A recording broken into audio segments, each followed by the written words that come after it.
Learn English with Miss Key. Hey kids, today we will do comprehension reading and at the end we'll solve few question and answers.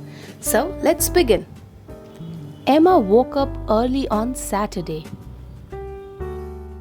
She was excited because it was her birthday.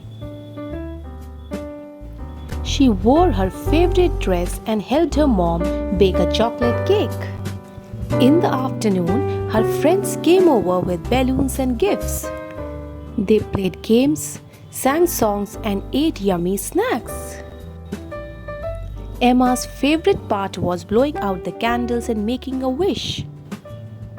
It was the best birthday ever. Time for first question. Why was Emma excited? The answer is Emma was excited because it was her birthday. What kind of cake did she bake with her mom? The answer is she baked a chocolate cake. What did Emma and her friends do at the party? Answer is they played games, sang song and ate yummy snacks. What was Emma's favorite part of the day? It was blowing out the candles.